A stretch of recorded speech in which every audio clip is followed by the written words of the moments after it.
বলেন যেটা আমরা বুঝলাম। তো আমি অনেকক্ষণ চিন্তা ফিকির করে বললাম কি বলা যায়।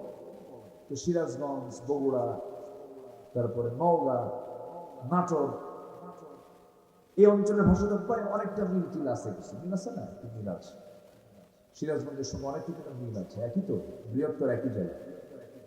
তো আমি বগুড়া শহরের একটা লোকাল, বগুড়া, রংপুর, গাইবান্ধা, নওগাঁ, এর মধ্যে একটা মিডিল একটা বাক্য আমি তাকে বললাম, দেখেন তো বোঝেন নাকি।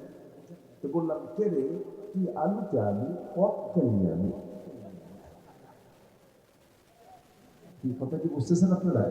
বোঝার তো কথা, পাশাপাশি জেলা না।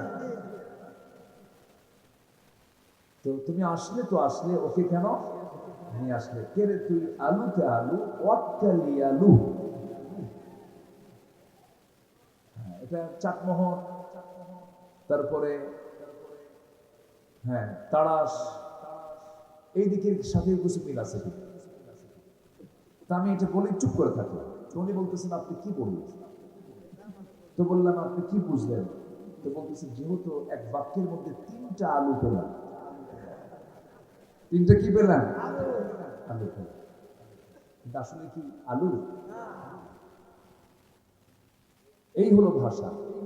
ভাষার মালিককে বলেন তো আল্লাহ। প্রত্যেক ভাষাই সুন্দর। সিলেটের মানুষ যখন কথা বলে, আগে বুঝতাম না, এখন দেখি না, খুব মায়া আছে, খুব দরদ আছে ভাষার মধ্যে। আমাদের আমির জামাত যখন কথা বলে, একটু কিন্তু ফ্লেভার পাওয়া যায়, মজা আছে। এরপরে চিটাগাঙ্গের ভাষা আপনি বুঝবেন না, কিন্তু যদি একবার বোঝেন, খুব মায়া আছে, খুব এর মধ্যে দরদ আছে। সব তো মায়ের ভাষা, মায়ের ভাষার মধ্যে দরদ আছে না? তো গিট মেরে দেয়, কি মেরে দেয়? গিট মেরে দেয়, গিরো মেরে দেয়। দেখেন গিরো থেকে কোন দিক গেছে? শয়তান শেষ রাত্রিতে আসি, প্রত্যেক বান্দার শিয়রে বসে সিয়াসিত্তার হাদিস, তিনটা গিট মেরে দেয়, গিট মেরে দিয়ে চলে যায়। যদি কোনো বান্দা এই শয়তানের তিনটা গিট যদি ছুটতে চায়, ছুটাতে চায়, নাম্বার 1 হলো, যদি বান্দা আজান শোনার সঙ্গে সঙ্গে যদি বিছানা থেকে সে যদি তার পিঠটা উঠায় নেয়, বসে, একটা গিট ছুটে গেল। আবার যখন নামাজের নিয়তি ওযু বানায় নিল, আরেকটা গিট ছুটে গেল। বান্দা যখন নামাজের নিয়তে যখন বাড়ি থেকে মসজিদের দিকে রওনা দিল, প্রত্যেকটা কদমে কদমে 10টা করে নেকি লেখা শুরু হয়ে গেল।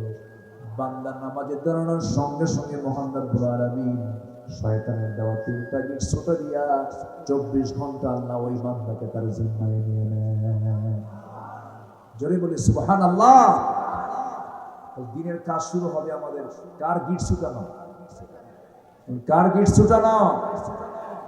আজকে কি নামে এলাকা? সোনাপদ্মার মসজিদ কি ভরবে ফজরের নামাজে? আসতে তো ভরবে না? ভরবে তো ইনশাআল্লাহ। যদি না যেতে পারেন, তাহলে শয়তান কয়টা গিট মারছে? বলেন কয়টা গিট? মারাত্মক কিন্তু শয়তান, খুব সিরিয়াস। শয়তান তো মনে হয় বেড়া চেনে না। বেড়া চেনে? শুধু বেড়া না, শয়তান জান্নাত পেয়েছে। প্রথম যে ওয়াসওয়াসা দিয়েছিল, প্রথম ইবলিস যে ওয়াসওয়াসা দিয়েছে আমার আব্বা এবং মাকে, কে বলেন তো? কে? আদম, হাওয়া। আমাদের বাপকে, উনি কি সাধারণ মানুষ ছিলেন না নবী ছিলেন? আমরা কার সন্তান? নবীর সন্তান। বলেন কার সন্তান? বলেন। একটু নড়ে কেন? মঞ্চ নড়লে এটা নড়ে। সেটাই তো, ভূমিকম্প শুরু হলো, একটু নড়াচড়া করলে একটু সমস্যা হয়। জি, তো যাক, সমস্যা নেই। ওই একটু মঞ্চ নড়লে এটাও নড়ে, এটা সেটিংটা মনে হয় ওই করেছে। তা আমরা সাধারণ মানুষের সন্তান না নবী সন্তান? আমি অনেকদিন আগে এক মাহফিলে গেছি, এক পীর সাহেব, আমি অনেকে সালাম দিলাম। আমি পীর বিরোধী না, আমি পীরকে মহাব্বত করি। হক যদি পীর হয়, কেন সম্মান করবো না? কোন আপত্তি বলে রাখা ভালো। তাছাড়া আবার কোন দিক থেকে কোন রেকর্ড করে কোন প্যাস লাগায়।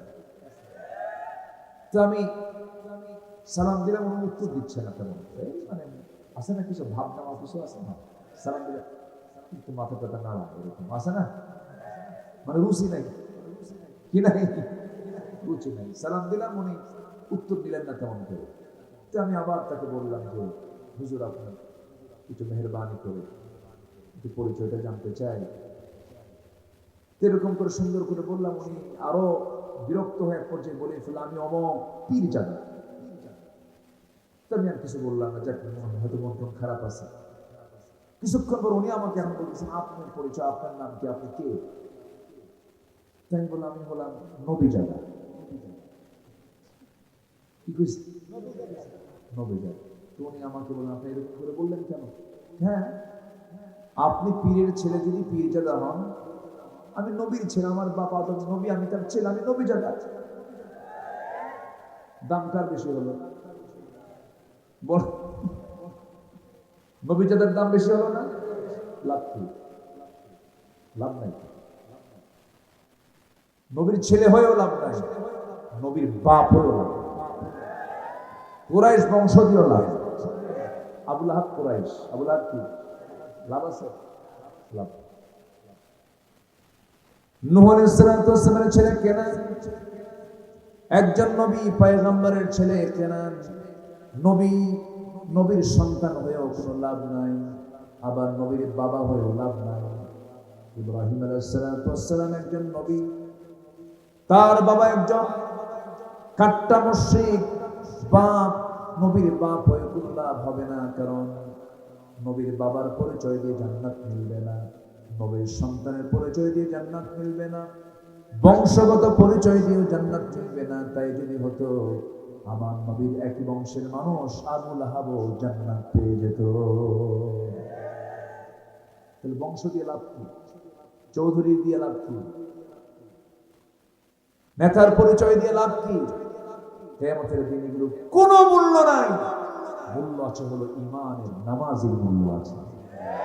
যারা বলি সুবহানাল্লাহ, অতএব মূল্য যা দিয়ে পাবো সেই কাজগুলো করব। জোরে বলি ইনশাআল্লাহ। আমার বন্ধুগণ, আমার দেশে বহু লোক আছে, তাদের নামই হলো, কিছু লোকের নামই আছে ঈমান আলী, আছে না? নাম কি? ঈমান আলী, নামাজ পড়ে আছে কিনা? নাম হলো রমজান আলী, রমজান মাসে দুপুরবেলা ভাত খায়। নাম হলো, বাবা সব করে রেখেছেন, ফজর আলী, ঘুম থেকে 10টায় ওঠে। নাম হলো আতর আলী, গোটা গায়ে গাজার গন্ধ, আছে কিনা? নাম হলো হিম্মত আলী, সাইকেলের চাকা বাস চুলি শীত হয়ে পড়ে। নাম হলো বাদশা মিয়া, ভিক্ষা করে। নাম হলো লাল মিয়া, কিন্তু কালো। নাম হলো খোকা মিয়া, কিন্তু বয়স 80 বছর। আছে না? নাম নিয়ে কি করবে না? ওদিকে কি আছে?